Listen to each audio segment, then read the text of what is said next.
Buenos días, mis amados hermanos. Dios les bendiga y les guarde. Confío en el Señor que estén bien en esta mañana, juntamente con su familia y sus seres queridos. Me contento y estoy alegre de saber que hoy se van a estar reuniendo. Hubiese querido estar con ustedes también allí participando de estas cosas, pero bueno, esta semana voy a estar fuera. Ruego sus oraciones por toda esta actividad que tengo esta semana y que Dios me ayude en todo. Yo quería compartir algunos lineamientos así fundamentales que están en la guía. Fíjense que la guía, si ustedes la observan, si no tienen una copia, Gada le puede sacar una copia para que se la entregue, para que la tenga a la mano. Pero la guía, en esencia, es una serie de versículos que están en la Escritura que nos van a orientar hacia impartir en la gracia que Dios le ha dado a cada uno de nosotros esta enseñanza en las iglesias. ¿De dónde sale todo este punto? Pues lo sabemos y lo voy a recordar muy rápidamente. Nosotros nos hemos reunido para hablar sobre estos temas, las necesidades que hay en las iglesias, porque ese es el llamamiento que tenemos como iglesia, y para ir corrigiendo todas las deficiencias que hay en cada iglesia. Nosotros vimos que cuando Pablo le dice a Tito que se quede en Creta para corregir todas las cosas, lo hace con un propósito, es simplemente quitar todo aquello obstáculo que impiden que la plenitud de Dios esté en ese lugar y que se pueda preparar una casa para nuestro Dios. Todos los apóstoles y bueno, el fundamento que es nuestro Señor Jesús se sustenta en esto. Si nosotros vemos la Escritura, vemos que se sustenta en que Dios está preparando en este tiempo una casa para Él habitar por toda la eternidad. ¿Por qué lo está haciendo de esa manera? Porque Él es soberano y lo hace de esa forma. Este es su negocio. Pero debemos pasar por un proceso de perfeccionamiento debido a la caída que tuvo el hombre en el huerto del Edén. Y gracias a Dios por Jesucristo. Gracias a Dios por nuestro Señor que nos da la fortaleza y que se ha dado por nosotros para que nosotros podamos alcanzar ese propósito. Todo nuestro trabajo, toda nuestra vida tiene que estar enfocada en ese propósito que Dios nos ha establecido para nuestras vidas. Ahora bien, como nos ha dado un llamamiento a cada uno de nosotros para trabajar en su obra, una de las cosas que hemos visto en las reuniones de misiones de campo es que hay ciertas necesidades particulares. Comprendiendo esto que dije hace un momento atrás, entonces vamos a ver cuáles son las diferencias o cuáles son las deficiencias que hay en cada iglesia, y en función de eso organizamos un plan de trabajo donde estamos entonces cuáles son los temas que vamos a tocar, quién será la persona que estaría impartiendo eso y en qué tiempo lo vamos a estar haciendo en cada una de las iglesias. Y una de las cosas que hemos notado es que por lo general, y Salem no escapa de eso, es que debemos fortalecer el liderazgo local para que aquellos que tienen esa gracia de parte de Dios ejerzan su ministerio de una manera eficiente, siempre teniendo en mente el propósito de Dios en nuestras vidas. Eso no lo podemos perder de vista. Entonces el ministro competente es un ministro que entiende el llamamiento de Dios, que está convencido del llamamiento que tiene de parte de Dios, porque cada uno de nosotros tiene un llamamiento, y cuando nosotros como discípulos de Jesús entendemos el propósito de Dios y la porción que yo juego en ese propósito, yo tengo que poner todo mi empeño allí. Toda mi vida tiene que estar puesta en eso.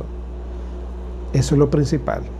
Buscar primeramente el reino de Dios y su justicia, y todo lo demás será añadido. Pero lo principal es el reino de Dios y su justicia.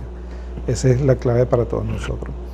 Esto debe ser transmitido a todo el liderazgo en todas las iglesias. Comprender eso significa ser competente en el ministerio, y comprendiendo aquellas cosas que nos dijo el Señor, que el que nos hizo a nosotros ministros competentes es Dios. No es que seamos competentes por nosotros mismos, sino que nuestra competencia proviene de Dios, que nos hizo a sí mismo ministros competentes de un nuevo pacto. Entonces, fíjense que solamente con estas palabras, con estas referencias que hace el apóstol Pablo, un ministro competente lo que hace es darle gloria a Dios. Y eso es lo que queremos hacer. La gloria de Dios no se hace solamente por no se logra solamente por lo que podamos hacer en lo personal, sino lo que estamos haciendo nosotros por el rebaño que Él pagó con su propia sangre. Entonces, bueno, la guía comienza con una lectura, no lo voy a leer para que ustedes lo lean allá, solamente voy a resaltar algunas cosas de acá para transmitir ese sentir que viene de ver esa necesidad que hay en la iglesia y lo que el Espíritu Santo venía ministrando. Y como yo le dije en algún momento a la hermana Wendy, cada uno de ustedes tendrá una gracia particular para transmitir estas cosas. La lectura comienza en Lucas 22, del 24 al 30, ustedes lo van a leer, pero hay algo que estoy resaltando acá en la guía. En el verso 27 dice, mas yo estoy entre vosotros como el que sirve. El más importante en una mesa, cuando se comía en la antigüedad, se sentían los invitados, los principales, y los esclavos, los siervos, estaban ahí alrededor, pendientes para servir. El principal se sentaba en la mesa, y los siervos estaban esperando ver si había que agarrarle agua, traer la comida en su tiempo, que no le faltara el agua para limpiarse los pies, porque nadie podía ir a una mesa. Las mesas de la antigüedad no eran como las mesas de ahora.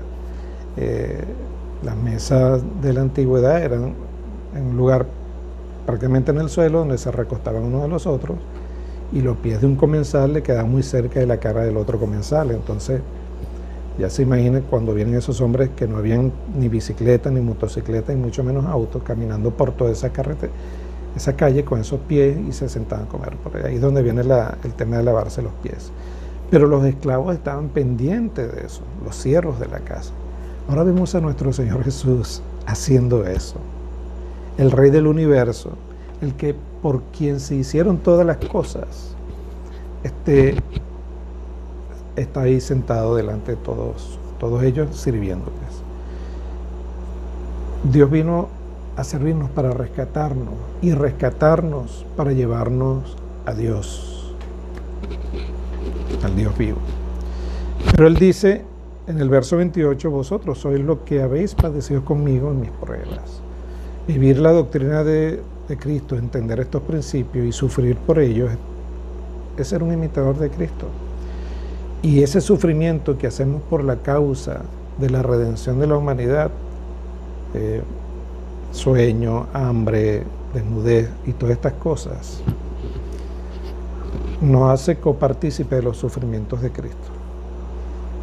Y de la manera que Cristo sufrió, y el Padre por ese sufrimiento le asignó un reino, aquí Jesús también dice, como ustedes pasaron las pruebas conmigo, yo también le voy a asignar un reino. No voy a hablar de un tema de escatología acá, porque ahí menciona que se van a sentar a jugar las 12 tribus de Israel, y uno puede decir, bueno, ¿será que nosotros vamos a jugar las 12 tribus de Israel? Eso lo vamos a ver en otro estudio, y eso tiene que ver mucho con lo que es la Jerusalén celeste. Entonces, Él nos asigna un reino a causa del sufrimiento por ello. Eso es un punto importante, el ejemplo de Jesús como servidor. Pero Él entendía por qué lo estaba haciendo. Iba a asignar un reino para que cuando llegase el momento juzgara a las tribus de Israel. Luego viene entonces Romanos, que habla de ciertas características. Yo voy a ir haciendo videos no más de 10 minutos para que no sea muy tedioso, y el próximo video lo hago a continuación. Nos vemos en el siguiente capítulo. Luego entonces aparece en la guía Romanos 12, del verso 6 al 11, donde hay algunas características en cuanto al llamamiento que cada uno de nosotros tenemos. No todos tenemos un llamamiento para ser profetas, maestros, evangelistas, servidores en la iglesia. No todos lo tenemos. Algunos Dios los reparte como Él quiso para que sea de provecho para todos. Entonces el que reparte los dones es Dios, y como dicen en 1 Corintios capítulo 12, Él los reparte como Él quiso y para provecho. Pero lo que es importante para nosotros es comprender qué fue lo que nos repartió a nosotros y ser competente en eso, ser diligente en eso. Yo no puedo poner a una persona, por ejemplo, que Dios la ha llamado solamente para estar intercediendo en la iglesia, que es un llamamiento, ¿verdad? A ponerla a ir a predicar en el Evangelio. Sería bueno que todos predicaran el Evangelio, pero cada quien en lo que Dios le ha dado. Dice, úsese conforme a la medida de la fe. Dice ahí en Romanos capítulo 12, verso 6. Entonces, en función de cada uno de nuestros llamamientos, nosotros lo hacemos. Cuando hablamos de un liderazgo en una iglesia local, y hablamos de obispos, y hablamos de pastor, hablamos de diáconos, debemos comprender que hay un llamamiento que ha sido ratificado por el Espíritu Santo. Hay la evidencia delante de la iglesia de que esa persona tiene esa autoridad, pero también nos toca a nosotros, cuando se nos asigna esa autoridad, hacerlo de una manera competente. Entonces hay unas palabras que dice el apóstol Pablo, por ejemplo, en el verso 8, él dice, el que preside con solicitud. Entonces ahí, si nosotros no entendemos bien lo que quiere decir eso, a veces confundimos, y lo he escuchado así en la iglesia de Salem, que el que preside, el que está dirigiendo el culto, que sea solícito, que haga danzar a los bancos y que haga... muchas veces lo entendemos de esa manera. Pero lo que quiere decir allí realmente no se refiere solamente al que tiene la dirección de un culto. Se refiere al que tiene la capacidad o el don de liderazgo. Y vamos a ver más adelante, la guía lo enseña, qué es el liderazgo. Entonces lo que está queriendo decir acá, si te ha tocado a ti tener el liderazgo de algo, hazlo con diligencia, con competencia. Eso es lo que quiere decir el que preside con solicitud, el que tiene una posición de influencia sobre la iglesia a causa del reino de los cielos para que los santos sean conformados a la imagen de Cristo. Tiene que hacerlo diligentemente, con solicitud. Luego en el verso 11 dice, en lo que requiere diligencia, no perezosos, fervientes en espíritu, sirviendo al Señor.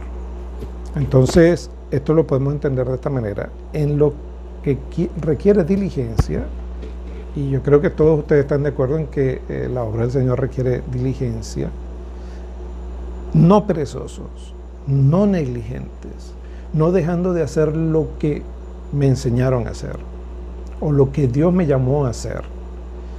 Si, por eso dije, entender la visión de Dios, entender el llamamiento que Dios te ha dado en esa visión y pon todo tu empeño en ello. Entonces, si no le ponemos todo empeño en ello, venimos a ser perezosos. No es que una persona que ha sido llamada para hacer otras cosas, servicio de la mesa, por ejemplo, y no está haciendo la labor como tiene que ser como obispo, porque otra persona le dijo, no, tú tienes que hacer labor de obispo, entonces él no lo está ejerciendo en función de su don, de ese don que recibe de parte del Señor. Yo supe en Alemania un testimonio de 2 pastores que se habían suicidado porque no soportaron la carga como pastor. Pero lo que había sucedido es que eran personas que tenían otros dones de parte del Señor, pero el liderazgo en ese entonces le dijo, usted va a ser pastor de aquí y usted va a ser pastor de allá. El que constituye es Cristo, no son los hombres. Y el Espíritu Santo da testimonio de esa constitución que Dios nos ha dado.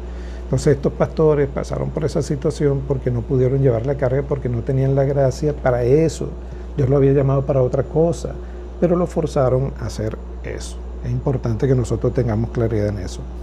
Pero si ya entendemos lo que tenemos que hacer en el Señor, si comprendemos ese llamamiento, hagámoslo diligentemente. Y perezoso, la otra palabra que también se utiliza en otras ocasiones para perezoso es negligente.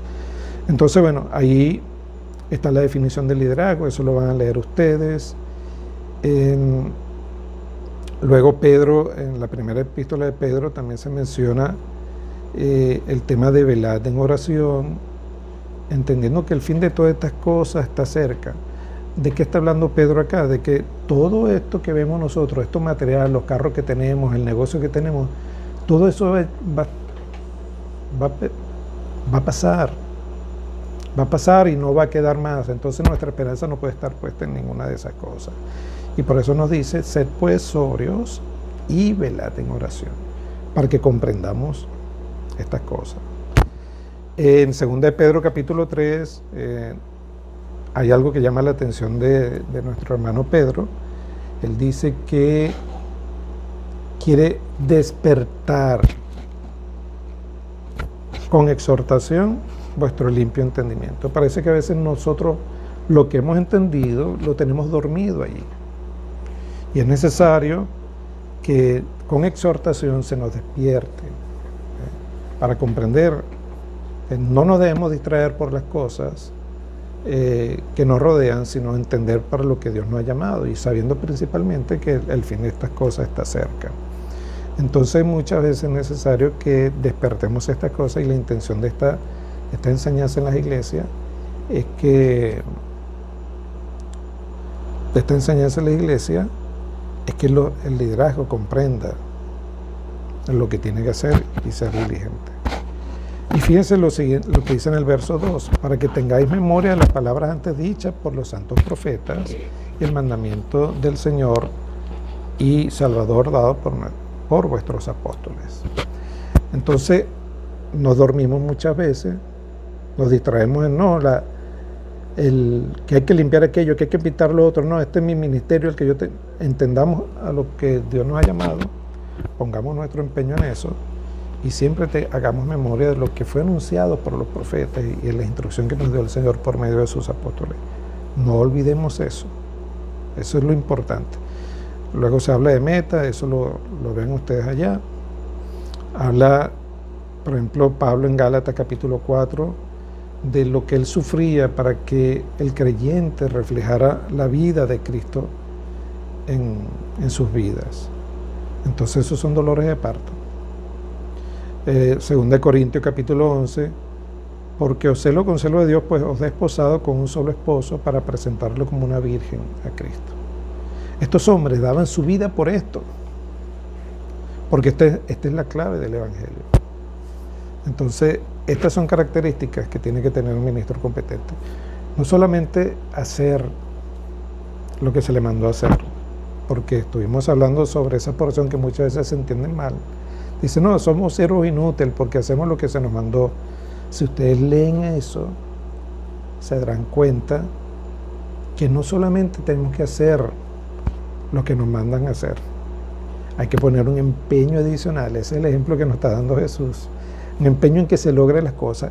Bueno, el siervo le mandaron a hacer a limpiar los cochinos, a limpiar las vacas, a recoger todo lo que estaba ahí, a recoger la cosecha de caraota, y después entonces que venga a la casa y le prepare la comida a su siervo. Ese es el ejemplo que pone Jesús. Ciertamente él pudo haber dicho, bueno, ya hice todo el trabajo que hice, denme de comer. No, ellos están allí.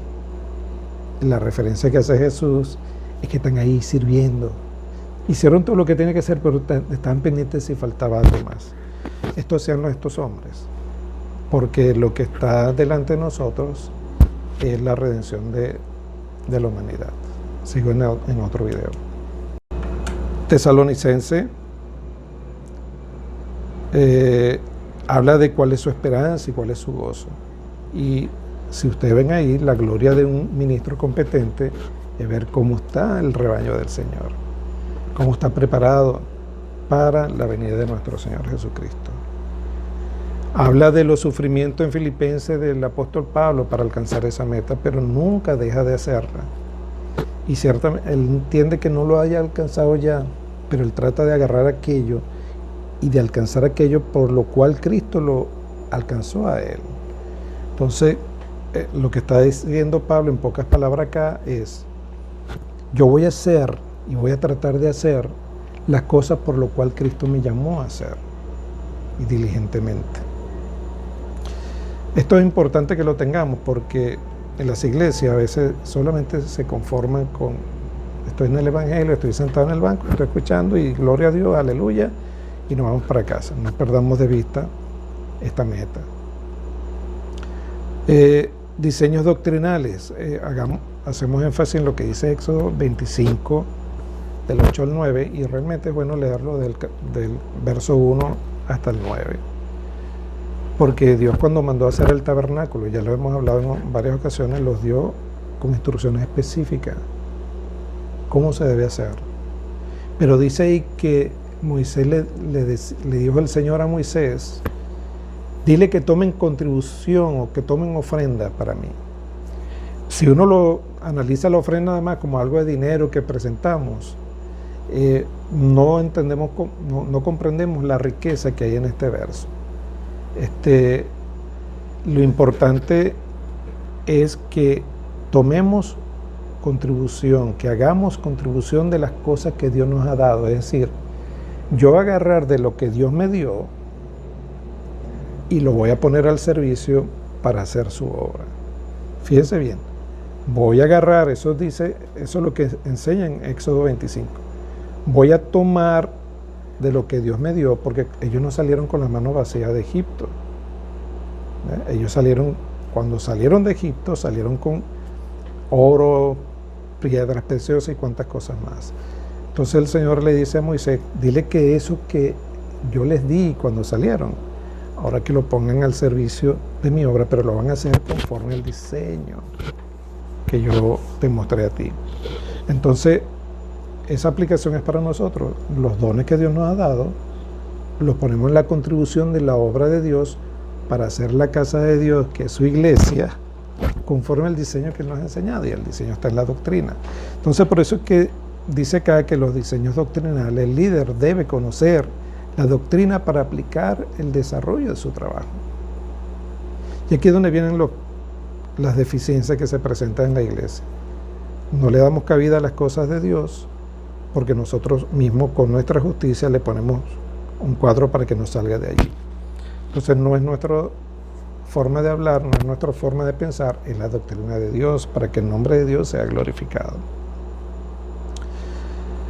Ahí en 2 Timoteo, lo hemos hablado en otras ocasiones, dice de redarguir, reprender, exhortar con toda paciencia y doctrina. Nos damos cuenta que todas las correcciones, toda la exhortación que tiene que ver con la preparación de la casa de Dios, tiene que hacerse con toda paciencia y doctrina. ¿Por qué con toda paciencia? Cuando yo aplico la doctrina y la desarrollo en mi vida y le imparto a los demás, no todos los aprenden de la misma manera. Y hay personas que lo van comprendiendo en el tiempo, pero hay que dejar que Cristo haga el trabajo en ellos. Por eso hay que ser paciente, pero igual yo lo tengo que hacer con la doctrina. Luego está el tema del liderazgo. Eso sí, yo le voy a pedir que ustedes vean en detalle cada cosa, pero yo lo voy a resumir de esta manera. Si nosotros vemos el liderazgo que dice la Escritura, ustedes no van a conseguir una carta en ninguna parte que sea dirigida al pastor de una iglesia. En Filipenses capítulo 1 está dirigida, fíjense bien, ponen primero a todos los santos con los obispos y diáconos. Ese el mensaje, la carta es para toda la iglesia, que con ellos están los obispos y los diáconos. A veces pensamos nosotros que la carta hay que enviar, si tenemos que enviar una carta, se la enviamos al pastor. Y el pastor recibe aquella invitación o la carta que sea y la da a conocer a la iglesia. Eso no es que esté malo. Esa ha sido la forma en que la iglesia se ha conducido por mucho tiempo y sobre todo la iglesia hispanoamericana. Pero debemos comprender los principios que aparecen en la Escritura. En la Escritura no hay ninguna carta que esté dirigida a un pastor, se habla de obispo. Por eso es que hay iglesias que toda la carga reside sobre un pastor, él es el que toma todas las decisiones y es donde se presentan las mayores deficiencias. Entonces es importante el desarrollo de diáconos, de obispos, de diáconos y de otros líderes, que los mencionan en el libro de Hebreo. Eso ustedes lo van a ver allí. Pero lo que quiero dejarle claramente ahora en este video, o en esta serie de videos, es que el obispo tiene la función de pastorear. Eso lo vemos en Hechos capítulo 20, van a ver que Pablo los llama a ellos a los obispos, y que el Espíritu Santo lo constituyó para apacentar el rebaño del Señor. Los únicos que apacientan son los pastores, son los que apacientan los rebaños, y esa función es del obispo, que también se conoce como, en otras ocasiones, como anciano, como lo dice Pedro en su primera epístola, capítulo 5, verso 1, ruego a los ancianos, dice, apacentad la grey de Dios. Aparece la palabra apacentar. Y extrañamente, o tremendamente, extraño para nosotros porque no conocemos bien el griego, pero fíjense que la palabra pastor, la palabra rebaño y la palabra apacentar tienen toda la misma palabra origen griega. Es alguien que cuida un rebaño y que lo da de comer y lo cuida como lo cuida un pastor. Entonces es importante que las iglesias comprendan esto, porque necesitan las iglesias tener sus obispos.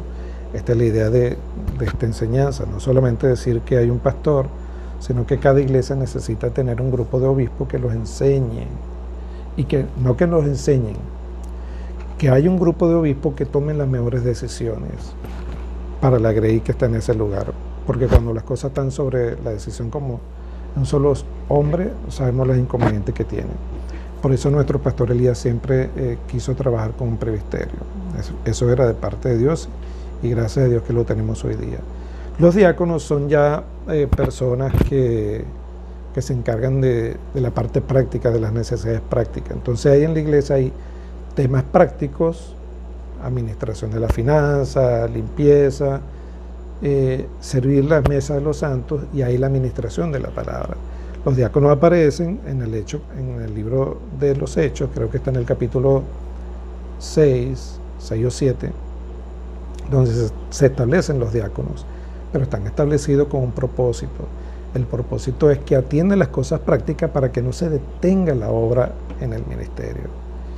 Pero si ven en detalle las palabras que se utilizan, y tanto uno como el otro es una obra de servicio. Aquellos sirven y estos también sirven, porque la palabra servir a las mesas utiliza diaconía, y ministrar la palabra de Dios utiliza también diaconía, que es servicio.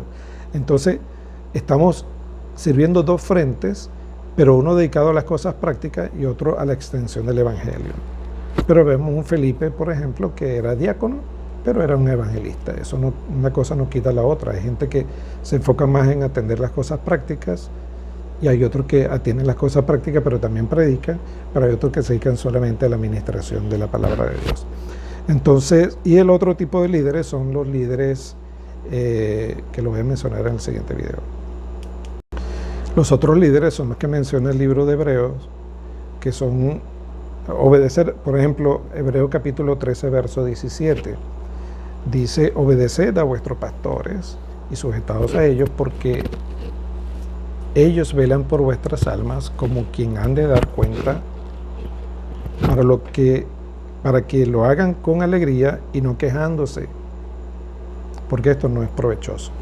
Aquí la palabra pastores que aparecen aquí en Hebreo no es la palabra pastor que aparece en Efesios capítulo 4, verso 11. Aquí se refiere a líderes espirituales en general, que incluyen los obispos, los otros ministros. Pero hay liderazgo, por ejemplo, el liderazgo de jóvenes o de damas. No necesariamente son diáconos, no necesariamente son obispos, pero son personas que tienen un liderazgo dentro de la iglesia para cumplir una misión. Entonces, eso también en el libro de los textos que están a continuación, que ustedes van a ver allí, le va a dar los detalles de cada uno de ellos.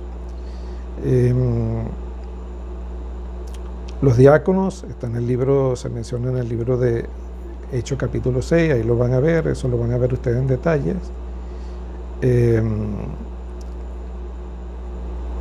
El tema de los requisitos. Aquí hay un punto que quisiera extenderme un poquito, no mucho, que es 1 Timoteo capítulo 3, verso 1. Dice: palabra fiel, si alguno anhela obispado, buena obra desea. Pero el verso dice: pero es necesario que el obispo sea irreprensible, ahí hay una serie de requisitos. Y lo que Pablo está preparando acá es, dice, sí, es una buena obra desear obispado. Muy buena obra. Porque es una buena obra, le decía yo a una hermana que está hablando sobre esto. Porque está cuidando el rebaño del Señor.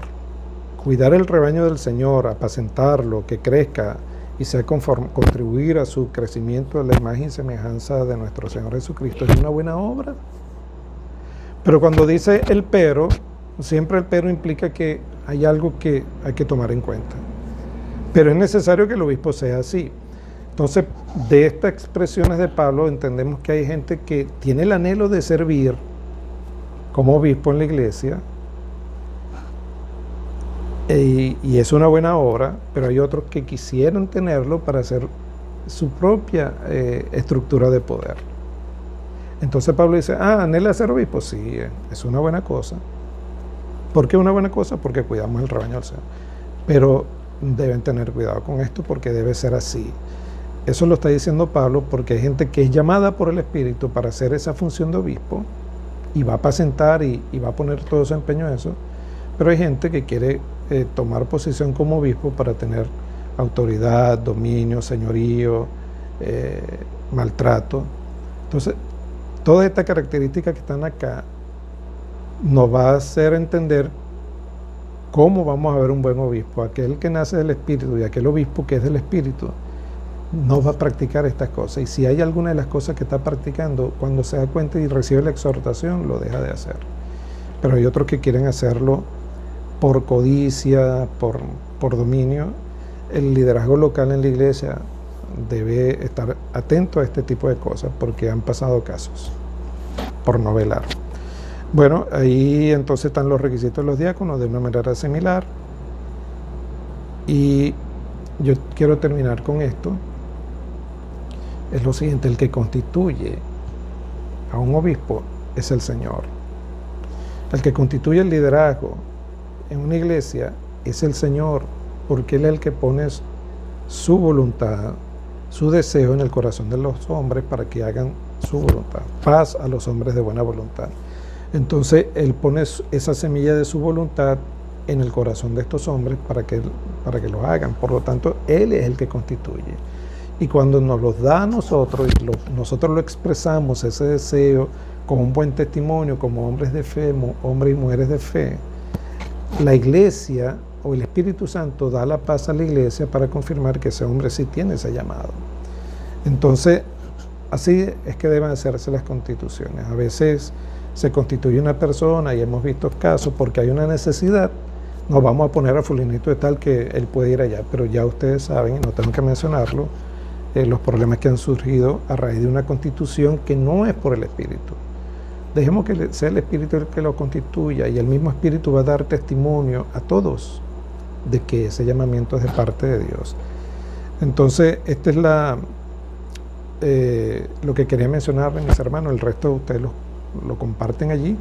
Yo les voy a pasar este mensaje a Gada para que ella lo pueda compartir con ustedes y Dios les bendiga y les guarde a todos. Les amo. Saludos de aquí de donde me encuentro y espero verles pronto. Dios les guarde.